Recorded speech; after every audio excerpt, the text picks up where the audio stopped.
Hello and welcome back to Reading Rule, y'all. Today I have the immense honor of talking with Melissa Wyatt, who is a born and raised and current Pennsylvanian. She fell in love with Appalachia on trips home with her husband, whose family hails from West Virginia, and her two books, Raising the Griffin and Funny How Things Change, have garnered numerous awards. These include the Also Best Book for Young Adults, Kirkus Best Young Adult Books of 2009, Capital Choices 2010, Maryland Black Eyed Susan nominee, 2011 Kentucky Bluegrass Award Master List, Maine Cream of the Crop 2010. So lots of fabulous awards for this book. Her Kirkus Star review called it laconic but full of heart, smart, thoughtful, and proudly working class. Remy makes a fresh and immensely appealing hero, and Wyatt's prose is tautly evocative throughout. Her plot is a welcome departure from the stale conventions of the hero's journey. And I loved this book so much. And I'm so excited to have the chance to talk to its author. So thank you so much for joining me in conversation, Melissa. Oh, thank you for having me. So my first question, I always like to sort of get a sense of where people are from because it's kind of my obsession. So could you tell us a little bit about your background, where you're from, and how that's impacted who you are as a person and an author? Oh my gosh, how much time do you have? It's so hard to describe where I live. I was born here. I've always lived here like a squirrel. We didn't go far. York has up until fairly recently just been a very insular community. It has a very strong Pennsylvania Dutch heritage, and I identify very strongly with that. My grandparents spoke fluent Pennsylvania Dutch. So we grew up with all of those holidays and foods and the language, but there were also negatives to that. Pennsylvania Dutch are very suspicious of outsiders. It was very hard for people moving into the area to make connections. That's gotten a little better. So all of that I feel like has given me things to work to get over, maybe my Yorkness. But at the same time, I feel like I've gotten a lot linguistically from that upbringing. I feel very grounded in that tradition, if that makes sense. Mm-hmm. Totally. And we grew up, I grew up in the suburbs, but it was a very new suburb. So we were still surrounded by farmland and woods. We played in streams and forests and things. So it's a little different than it is now. It didn't feel suburban to me growing up. The school I went to, the pejorative that other schools called us were the farmers. So we had that going on too. And I always tell my kids, both my parents worked. So we kind of grew up like weeds. We didn't have a lot of supervision. So we were just out all the time. We were in the creek and in the fields. And I think that really taught us about using our imagination. And our whole summer was just stories that we made up.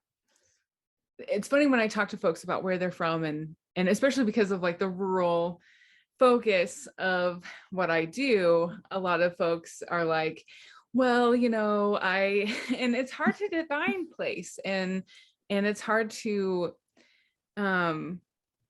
draw like a hard and fast line, like this is what rural is and this is what rural isn't, Yeah. And so I think that point about like being a new suburb, like whenever urban sprawl and rurality sort of, meet, because they do everywhere all the time, more and more, there's this interesting transition that happens, and there's this kind of liminality and betweenness that exists for folks who live in that moment at that nexus, right? Because you do have fields everywhere, because the urban is encroaching on the rural. And so before everything is completely filled out, you see deer and you still have trees and you see combines and you see, you know what I mean? Like there's still part of that rural existence, even if our sort of traditional understandings of what rural looks like, Yeah. you know, meets that space at that time, you know? Yes. Yeah. We weren't living that farm life, but we were living up against it. Right next to Yes. it, sure. Yeah. And so you still see it. Yes. And when you go to school, you're still interacting with other folks, other kids who do live that life, who do drive their tractor to school on, you know, the homecoming drive your tractor to school day or whatever. We actually we Go had ahead. days off of school in September because there was a big agricultural fair. So many kids would just take off anyway. They just gave us a couple days off. That is so similar to where I taught and where I went to school. Yeah, exactly. And so I think part of what I'm trying to do in this work too is to think more about that, to think more about how place and the way that it looks in a particular time and sort of this like thrown togetherness of people and landscape and language and culture, how that shapes who we are, the stories that we tell about ourselves that become who we are continuously, and what that means for who we are as readers, how we approach what we read, and also what we do as writers. And so I'm really glad that you shared that story, because I think that sometimes we get too attached to these sort of like pigeonholed definitions, when really we should think a little bit more broadly and openly about how we define place. Yeah, that's an excellent point. So you told stories in the summertime, and do you feel like that's kind of where, do you feel like that's where your sort of authorness, your desire to be a writer, do you feel like that's where that came from? Yeah, I think it was a really good training ground. My younger sister and I, we were together all the time, and we had what my mother called the rag bag, where she would just throw all of her old clothing in there, and so that we would, oh my gosh, we were going around the neighborhood wearing just outrageous things. But we were creating characters and stories, and it was all make believe. So yeah, that was the training ground, I think. That and my mother would also bring home. She was a yard sailor, and she would just buy boxes of books indiscriminately and just dump them. And she didn't know what was in there, and she didn't care what we read. So we read some things we probably shouldn't have read. Um, so that too was a huge influence, what we found in those boxes that she would buy for us. That's fantastic. I might have to take that up for my own practice as a mother. I love that so much. Um, so in thinking about, you know, the practice of creating characters and writing stories, and thinking about, you know, your sort of linguistic heritage with Pennsylvania Dutch, when you were talking about that, I started thinking about funny how things change, and how the way that that's written and the way that your characters talk felt so much, it felt like I was listening to my grandparents talk, or it felt like I was around a campfire with all of my aunts and uncles and listening, you know, just the way that you were able to craft those people and really capture the way that folks from that region talk, was really important to me and also really interesting to me. And so could you tell us a little bit about like that process, about how you came to create those characters, how you came to write such an awesome and authentic depiction of life in West Virginia, when that's not necessarily where you're technically from? I think that's all down to my father-in-law, who was just this amazing, gentle presence, and his love for that area, for where he grew up, just was in everything he did and said and talked about. And so I really feel like the voice of that book is his voice. It's what I heard when he would talk. his family was huge. He was one of 16 children. Uh, so when we would go to these family reunions, I would just listen to everybody talk. And I think the voice of the book is just kind of a tapestry of their voices. I think, the sort of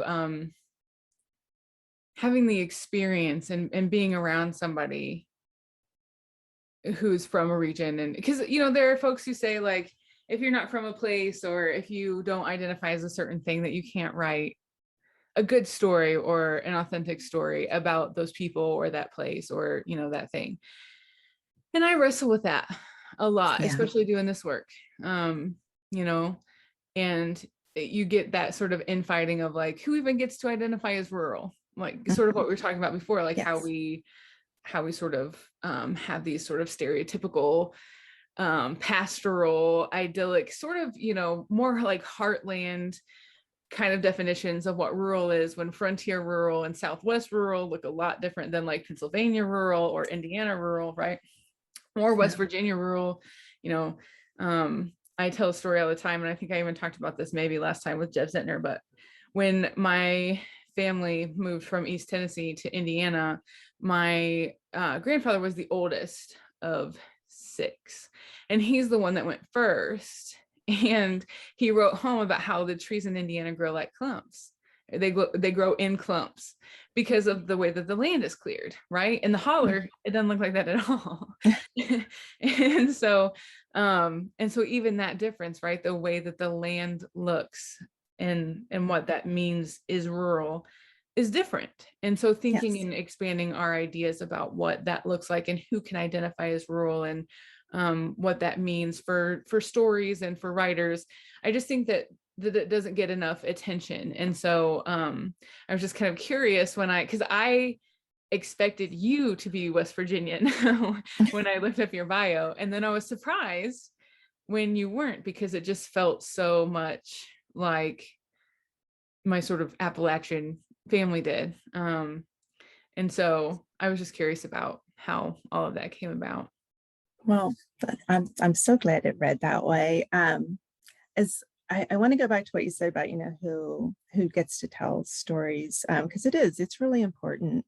And I really thought about it too when I thought about writing this book. Um, but my sense was that it's so necessary to get people to enter into this world.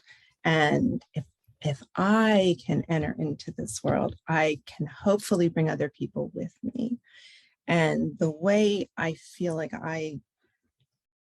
my entry point again was through my father-in-law, and trying to understand the origin of his feelings for this place. Because when you talk about landscape, that was really kind of the starting point for me. When we first went down there, the first time we drove into West Virginia, it felt so alien to me. I almost felt like I was drowning. Because the rural landscape I'm used to here, because there still is a lot of rural land in York County, it's very open. There's horizon here, they're rolling hills, but you can still see the horizon. And once we got off the highway going into the mountains of southern West Virginia, that's what you see. You're in this green bowl, and you're just going around and around and up and down and around. When we left, I literally gasped when we got back onto the highway, because I felt like we were surfacing. And so trying to understand the difference between my feelings for that and my father-in-law's feelings was an entry point for me. And then understanding his need to go back and what he was missing, what was missing for him that he couldn't find anywhere else. Yeah, I see a lot of that. Dana is such a good sort of appreciative and like asset-based outside character, right? Because she doesn't, I mean, even compared to Lisa, her feelings about his family, and like she's constantly surprising him with the fact that she can appreciate, even if it's difficult, even if she feels like she's getting lost all the time and doesn't know where she's going, and even if she feels like, you know, it's a little claustrophobic or it feels like a little suffocating, like she still appreciates it in a way that he's not used to, that he doesn't, that Remy doesn't expect. And so I think that that's a really important thing too, because we sort of situate rural and non-rural in a binary where rural people don't like the city or don't appreciate city folks, and city folks don't really like rural people or to be in rural places because there's nothing to do there, or they go and they stay at a cabin for however long, and then they go back to their city, or it's kind of more like a vacation or touristy thing rather than a place to live and a place to feel like is part of you and you want to stay part of you, right? Like, and so I think that in the way too that you crafted the characters and the various viewpoints that all of them take really set up just a really rich opportunity to examine the nuances that are often missing in the stories that we tell about how rural and non-rural people interact with one another, think about one another. And so I just feel like there's a lot of disruption that happens with those stereotypes. And I just because there are negative stereotypes, but there are also stereotypes that people think are positive, but at the same time, it's still a stereotype. And there are ways of painting rural life that are not negative, but are not necessarily true. And so I was really conscious of trying to avoid that as well. Yeah. It's not the yeoman farmer, of like Thomas Jefferson is not a helpful stereotype. It's not, even if it's considered positive, it's not helpful in that it continues to sort of, make a monolith out of all rural people. And I, again, like, not to speak negatively of Lisa, because the way that she thinks and feels about being where she is and leaving to go to college, like, while there are some problematic things about that, there are also very real things about that rural people contend with. And so I don't see her as a negative character necessarily, but I think that she, like, they just are all situated in these very nuanced identity spaces, and I think that that's really important for people to interact with and read and analyze, because those are not typical those are not typical character constructions that we see. So I don't know I don't know. I just wanted you to know that I really appreciate that about what you did with this book. Well, we were just talking a little earlier about my father-in-law and how he was kind of exiled from West Virginia by his disability. And so, yeah, so Lisa was kind of in there too, in that there wasn't anything for the person she was. There wasn't what she needed there. In the same way that my father-in-law wasn't really going to be able to find the life that he needed if he stayed. Yeah. And so, like, in some cases it is okay to leave, but I feel like thinking about the motivations behind leaving, so, like, because at first Remy's like, and Jimmy too, both of them, at one point decide to leave, and but there are reasons for leaving. I think the motivations behind it, I think that's where you get at the stereotypes, and where those stereotypes kind of connect with, like, the truth of reality, and then thinking about why the characters make the decisions that they do can lead to a deeper analysis of the choices and the options that people from rural places have at their disposal, and thinking about, like, again, who a person is, how they fit in the community, because Dana comes from outside the community, but there's a community sort of adjacent to Remy's community where, even though she's kind of a city person, she still fits in because of a different part of her identity. And so I think all of these different shades and, I've said nuance a million times, but I can't think of the word. The sort of, I don't know, just these finer details that often get lost in things like Swamp People or, or the Beverly Hillbillies or Deliverance or whatever. Yeah. Yes. Yeah. The Hatfields. Yeah, right. Those don't really come into play in those kind of narratives. And so your book, I think, is really, really important for rural and non-rural people to read and consider, because there is so much of that opportunity to think about the sort of dominant narratives that surround both city people and, rural people, and how that impacts like who we are as people, the decisions that we can make, the decisions that we do make. Yeah, I really loved your book. Thank you so much for writing it. But I do feel like that still is just like such, it's such a dominant narrative that's the best option. And it is hard in places like my father-in-law grew up in Welch, and right now it's really tough to stay there financially. So it can be hard to push against that narrative and find a way to stay. Especially when it intersects with class.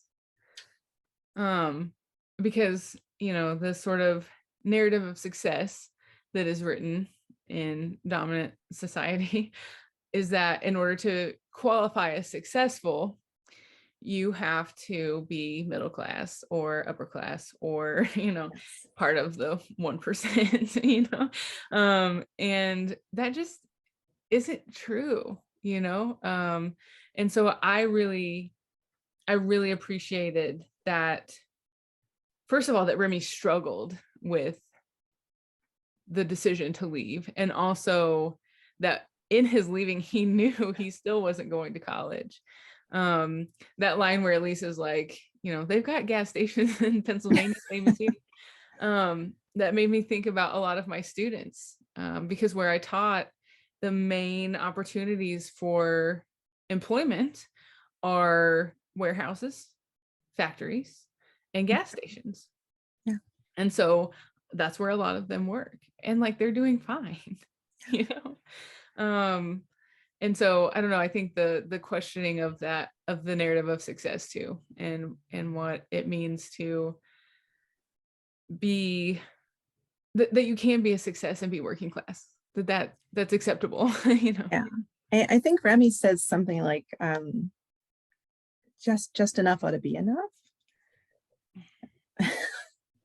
And that is exactly how I came up. Yeah. I read that and I was like, yes. At least some of my dad's side of the family. My mom's side of the family, not so much, but I spent more time with my dad's side. And so like that was how they lived their life. Like, be happy for what you have. My uncle Leroy said one time, because I asked him, about whether or not he liked working in the factory. And he was like, well, I don't particularly like being inside, but you work inside, you'd be grateful to be inside, that you have a job. And then when you come outside, you'd be grateful to be outside.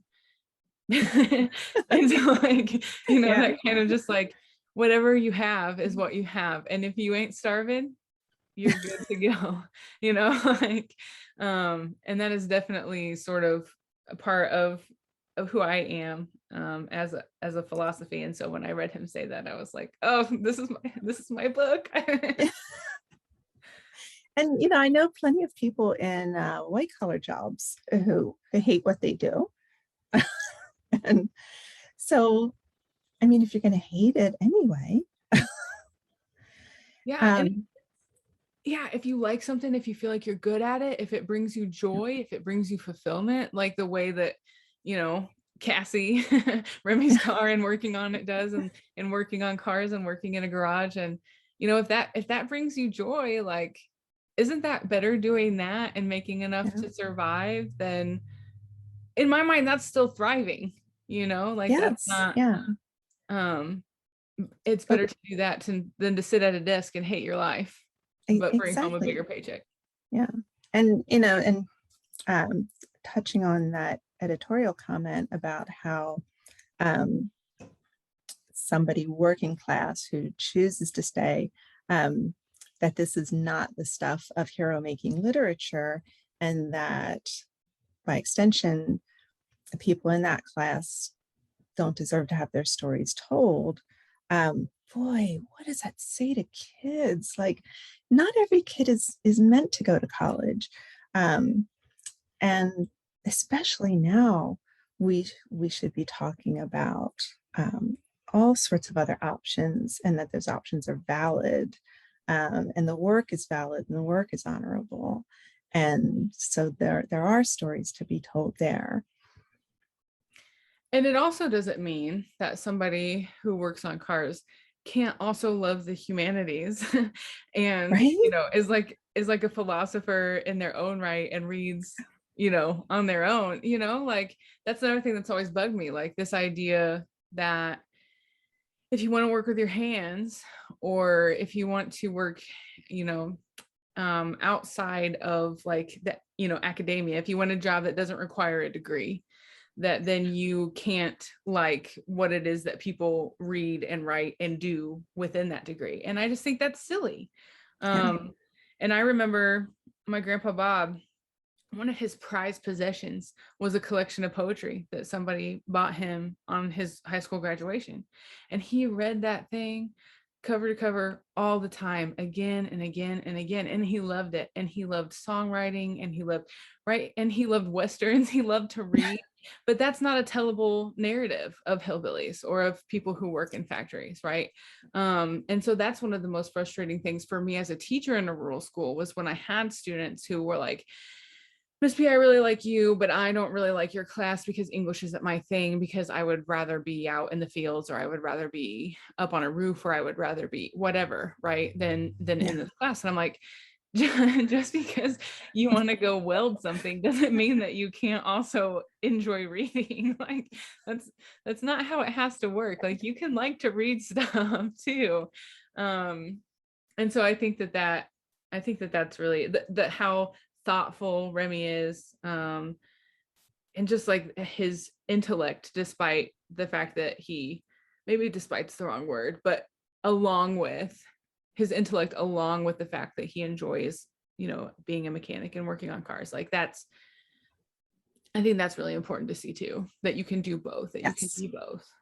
Yeah, I feel so strongly about that, and I'm glad you're talking to your students about those things, um, because yeah, the unspoken part of that comment was that these stories aren't worthy of being told because these kids don't read. Really gets to me, because I have a son who is working class, and he's a voracious reader. And some of those aspects of Remy, how he feels about the natural world, that's my husband. Um, he's a blue collar worker, but he knows every wildflower. He knows all the names of the birds. Um, and it's very tender about that. And so that's where that came from with Remy, because those things do go side by side. There's a literacy to, there's a literacy to the natural world. There's a way of reading the natural world and being able um to be a good steward of it, you Yes. know. um and not everyone has that. And I feel like I wish more people did. Um, and so I think, yeah, I think that seeing that and lifting that up as something that is good to be, that is perfectly fine to be,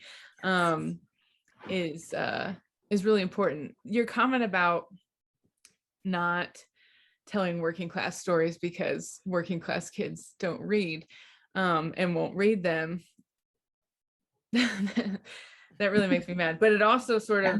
it also sort of makes me feel ashamed, because when I taught in a rural school, I just graduated from college. I loved books. I've loved books all my life, right? And I taught at a rural school because I thought that that's where I belonged, because that's where I came from and that's where I wanted to be. But I think I assumed too much about how I would fit in. But anyway, um, I definitely had a different idea about what literature was worth most. Um, and like what qualified as good reading. And I think the more I taught, the more I learned about how untrue that was. But I distinctly have this memory of talking to two boys from my sophomore English class, and they were telling me what they loved to read, and I wasn't paying attention. And they were talking to me about they asked me if I had ever read Where the Red Fern Grows.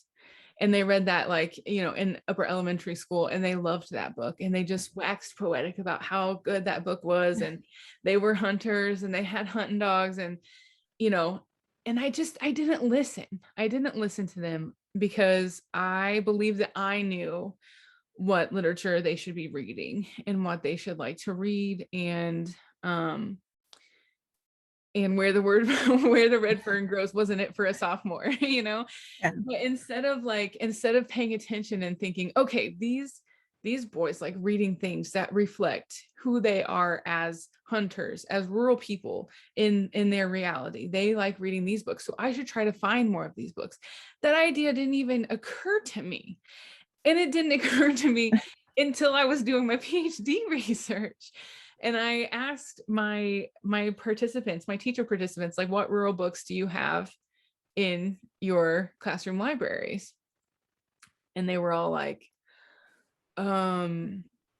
does this count as rural? Does this count as rural? I don't know. And then I was like, what urban books do you have? And they're like, oh, we've got the latest Tiffany D. Jackson, we've got the latest Jason Reynolds, and we've got the right.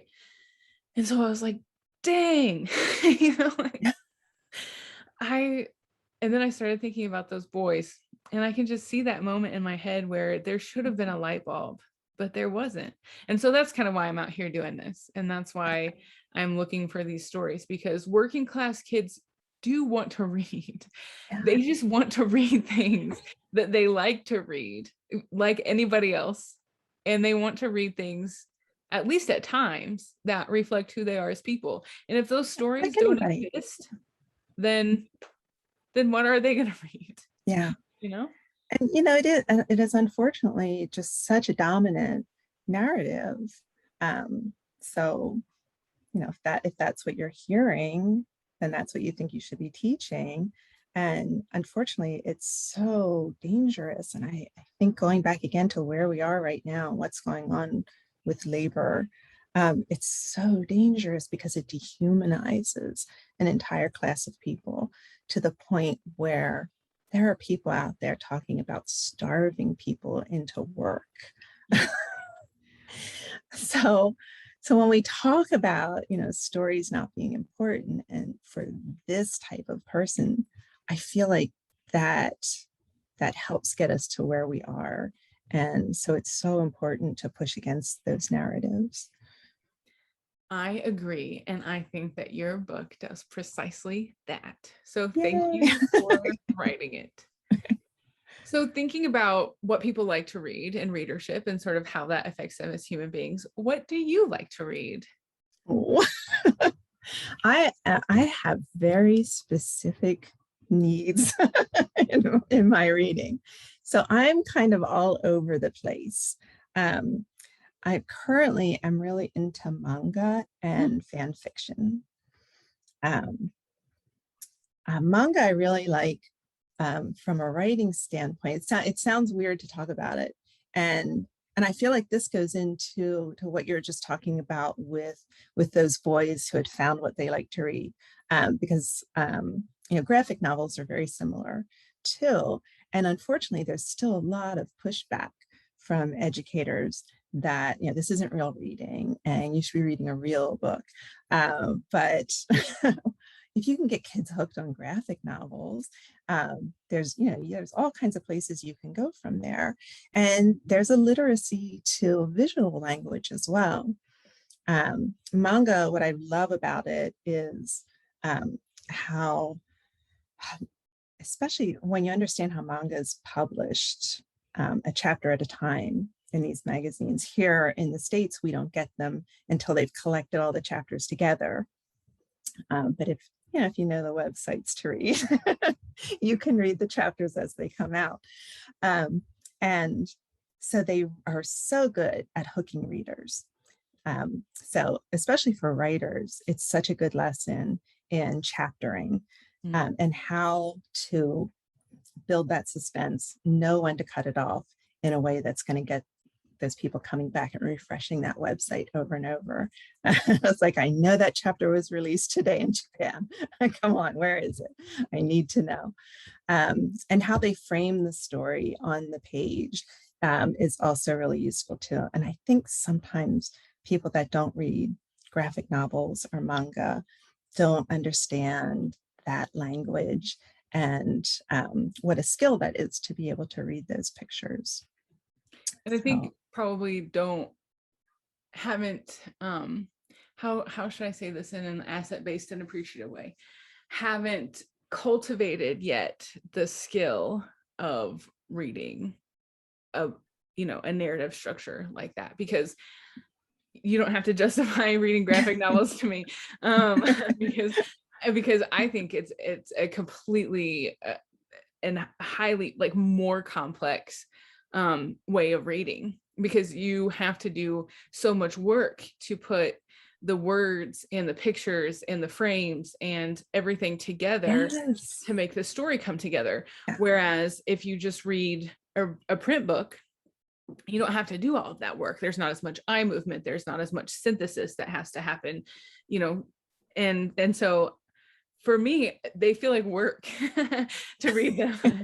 And so that's why I choose, and there are a few that I've really enjoyed, but mainly I don't read graphic novels because it feels like too much work. And I think that it's just a really, really complex process. So if I don't have time to devote to really, because of course, also I can't turn off my analytic part of my reader brain. And so I want to analyze everything. And to do that takes a lot of time. And if I don't have that time to devote to it, then I don't want to sit down with it, because every other thing that that sort of keeps me from reading it is going to feel like an impediment, and I don't want my children to feel like impediments. So I just choose not to do it. But I agree. I think that there's a lot to be learned about writing from that style, and I think that there's a lot of work that goes into reading them. Yeah, that's an excellent point. Yeah. So what else do you read? You like manga?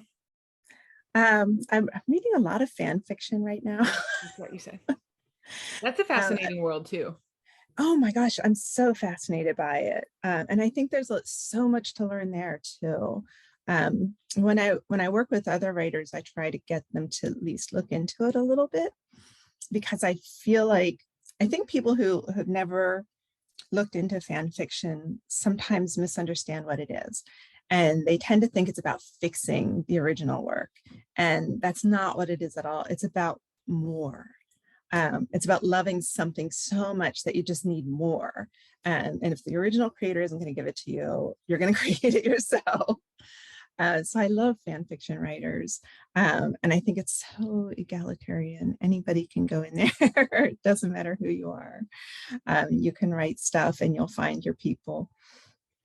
And I love how, because you already have the situation and the characters set up, so it gives you so much freedom to just let loose and get to what they call the feels.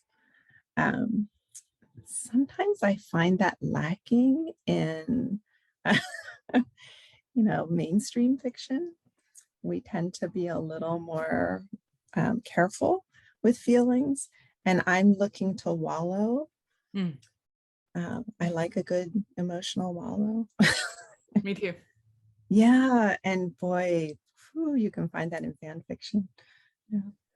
It makes me think of Fangirl and the sort of Yes. the that her professor was like, this isn't real writing. It's like the same thing, right? As this isn't real reading. Like the ideas and the stories that we tell about what counts as reading and writing are just as problematic as what counts as success and what counts as, like fill in the blank.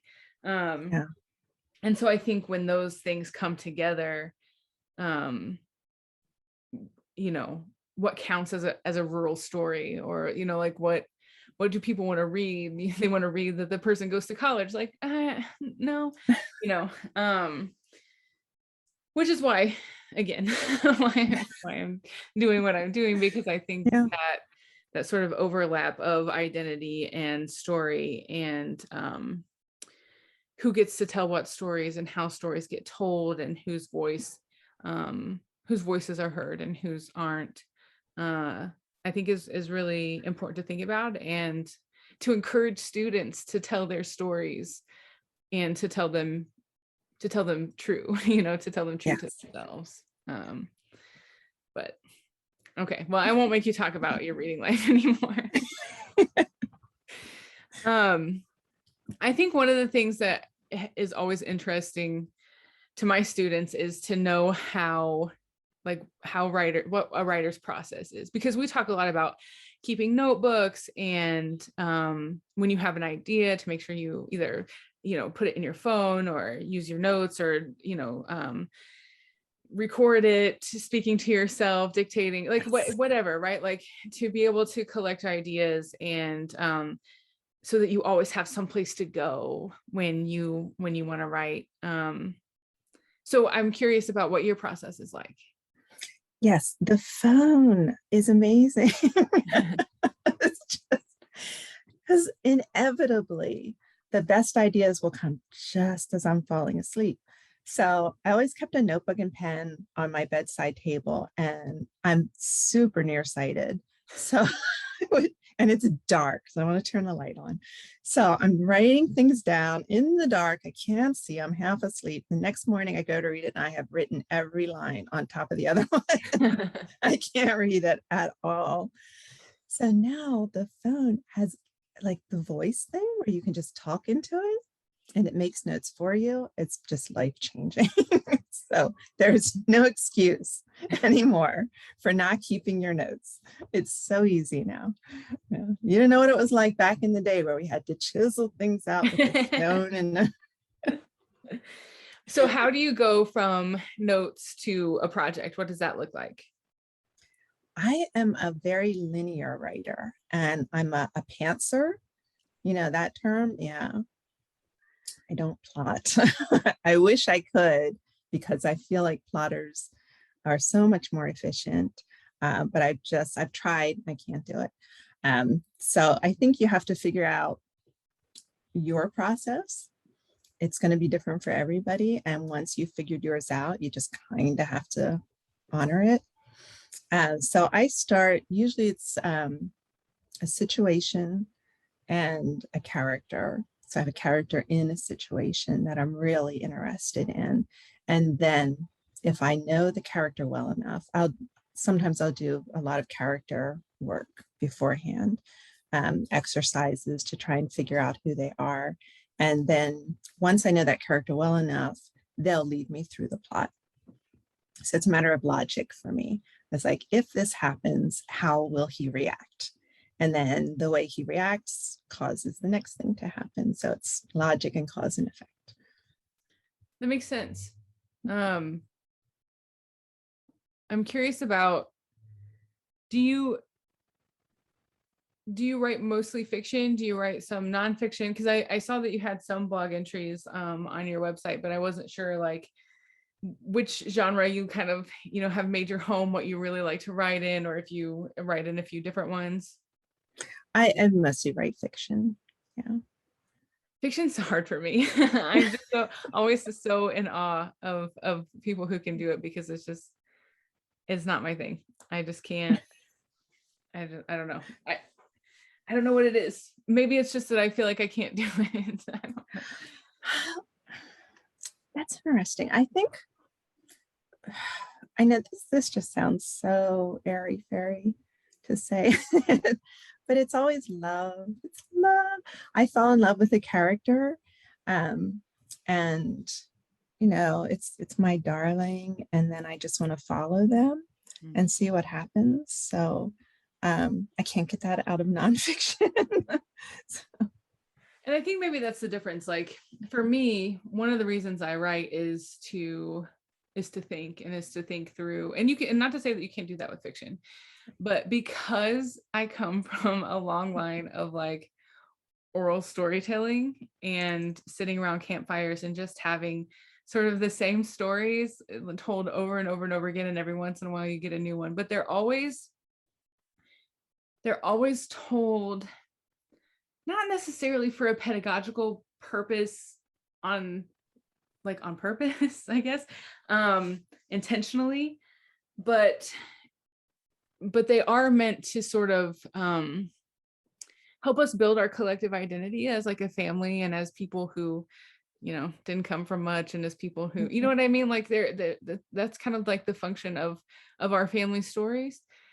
And coming from that, I feel like the writing that I always want to do, it starts with a family story, and then I want to dig into that story to think about like how that positions us as people, how I came to position myself as a person through hearing those stories and retelling those stories, and doing that kind of thinking around identity building, because that's just kind of my obsession. But I think I'm just always trying to figure out more about who I am and about what that means for me as like a teacher and a reader and a learner. And because of that, I think the writing that I'm most drawn to is usually memoir, whether that looks like a song, or whether that looks like prose or not, or a video. Like a lot of my reading Roll Y'all videos, I feel like I'm just working through like who I am as a rural person, and what that means in terms of what I do for this as a rural reader, as a rural teacher who's trying to bring, this kind of thinking to other rural teachers and the teacher educators. So I think like nonfiction is like where I live because of that. Yeah. And I think everybody has to find their way, Right. To fill those needs. And I feel like I understand what you're saying, especially when you're talking about figuring out your family and how that shapes who you are. And I never consciously set out to do that when I'm writing, but after I'm done with the draft, I'll look back and go, okay, that's where that's coming from. Yeah, so it's always there, and it finds its way in the things that you're thinking about and trying to work out. Yeah, and that makes a lot of sense. I think it just is a little bit about comfort too, like what feels the most comfortable to think through, what sort of medium, what sort of genre, what sort of, Yes. like what feels the most comfortable artistically. I think that's then where you kind of like make your home, And I feel like that makes sense. I don't think there's anything wrong with that. And I think that's also something that probably should be more, I don't know, appreciated, I guess, in secondary learning spaces. That like, Yes. if you find a place where you want to make your home, where you like to write, like you should be able to write like that, not that you shouldn't explore and try things, but that you should be able to do things that make you feel comfortable, at least every once in a while. Yeah, my younger son really struggled with that in school. He's an informational reader, and that's what he wants out of reading. And he had a couple of teachers who just really felt like they needed him. to love narrative fiction. It just was never going to work for him. So I would privately tell him, like, just read the book. So just one book, just read it and then go back to your other thing. You'll be fine.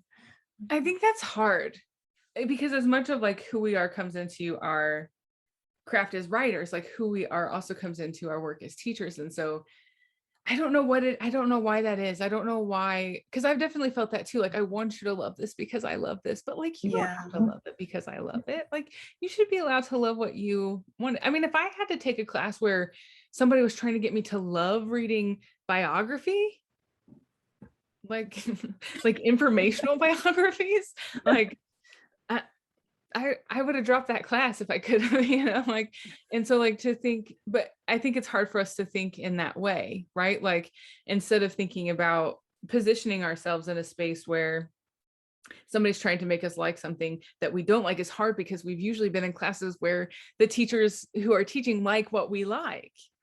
Yes. Because most people become English teachers because they like to read, and mostly because they like to read literature and they want to talk about it. That's, that's why I became a teacher, because I wanted to talk about books with students, and so it was hard for me when I had students who wanted to read trade books and wanted to read biographies, and sort of like, I don't know, historical accounts and things like that that are not even certain genres, like fantasy is a little bit outside of my reading comfort zone. It's not something that I every once in a while I'll pick one up and be like, okay, I'm gonna do it, and I usually end up loving it, but it's just not something that I gravitate toward. And so working with students who really love those things, like I tried to foster that interest and curiosity and love of those things. But at the same time, there was like this part of me that was like, but can't you also just love this realistic fiction that we're reading? Yeah, there were things I had to let go to with him. It's hard. It's hard. There's something about like ego that just, I don't know if it's validation or like, I don't know if we just want to be validated that what we love is worth loving, or what it is. I don't know what it is, but there is that compulsion. Like, I want you to like what I like. I want you to love what I love because I love it, instead of, please make space for me to love this thing and I'll make space for you to love your thing, And if we loved it, it's because it filled a need for Mm, us. And so sometimes it's hard to remember not everybody has those same needs that need to be filled in exactly the same way. that is such a good point. That is That's such what I had to come around to with Will. Like, he'll fill his needs yeah, his and way. I think as teachers, especially because of all of the competing, like, you need your students' test scores to be this, and you need to make sure that you're meeting this standard, and you need to, all of those needs are competing. And then sometimes I think student needs get lost in the midst of all of that noise. Yeah. And as a parent Unfortunately. too, there's also a lot of competing needs. That's a really, really good point. I'm so glad you brought that up. That's incredibly helpful, because I feel like now I have a way to talk about it with my pre-service teachers. I have a way to talk about that, like, in their teaching philosophies. Like, I want to be a teacher because I love kids and I love books, and I just want to talk about books with kids because I love books, and Yeah. that's great. That's great. But like, there's also this other side to things that, we also need to think about. So I feel like I have a thing to go to now.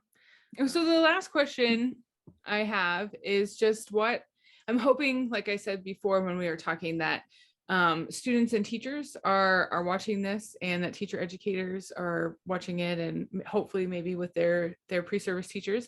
But I'm curious what advice you have for young people or teachers who want to pursue writing as either part of their career, or their entire career, or whatever.